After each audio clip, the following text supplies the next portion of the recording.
On the 541st day of the war in Ukraine, the fighting was concentrated in these areas. On Zaporizhzhia front, Russian sources began to admit today that Ukrainians have in fact entered the village and are now in control of its northern part. From geolocated footage published by Russian sources, it is clear that Ukrainian forces are under control of at least half of the settlement. According to the latest reports from reliable sources, Ukrainian forces continued to push south and solidified their control over the center of Robotyne. From images published by the Russian source Warganzo, it seems that the Russian artillery targeted some buildings inside the village, which confirms the presence of the Ukrainian forces near the center of Robotyne. Warganzo confirmed what I mentioned on my previous video about the extent of Ukrainian attacks along the entire front line from Robotyne to the area south of Huliaipole. Ukrainian forces are advancing towards Novopokrovka and simultaneously probing the Russian defenses north of the key town of Pologi. On this video, a Leopard 2 tank of the Ukrainian army hits one of the fortified Russian positions near the Orikhiv-Pologi highway.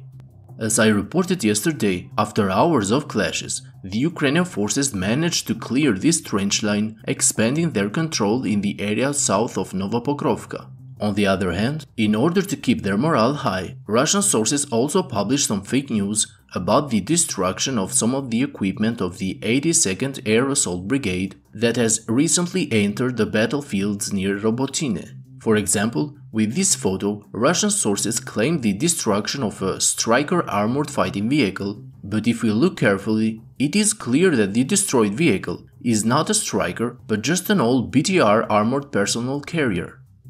The increased activity of the Ukrainian forces along the eastern part of the front indicates that they are looking to pin down the rest of the Russian forces on the Novopokrovka-Dorozhnyanka line, in order to focus their attack on the Robotyne-Verbove segment from where they are expected to reach the main line of the Russian defense. If we look at the map of the Russian fortifications on this sector, and if we compare it with the topographic map, it is clear that the Ukrainian forces will try at all costs to take Robotyne and Novoprokopivka to ensure a more favorable position of their advance towards the main line of the Russian defense. It is said that Ukrainians are also attacking in the areas northwest of Robotyne and towards Kopani to expand their control in this direction, clearing the trenches and ensuring the safety of their rear. The good news for the Ukrainians is that, according to some Russian sources, the fighting is now taking place in the southern part of Robotyne, and as we can see, behind this area there is only one trench line which should be easily captured if the Ukrainian forces advance simultaneously to the east and west of it. In Bakhmut front, the situation has been calmer in the last 24 hours. After the powerful Russian counterattacks and their temporary success, the Ukrainian forces hit back from the south of Klishchiivka and recaptured most of the southern parts of the village. This is also confirmed by these geolocated images published by the Ukrainian forces during their operations inside Klishchiivka. On Kupyansk front, the situation continues to remain unclear in the northeastern part of the front. Despite all the great efforts, the advance of the Russian forces has been much slower than expected. According to pro-Russian sources, Klishchiivka should have been under their control for almost 10 days now, but at the moment the village is still under the control of the Ukrainian army. So the Russian offensive is clearly being inflated by pro-Russian sources in absence of their substantial offensives on other fronts.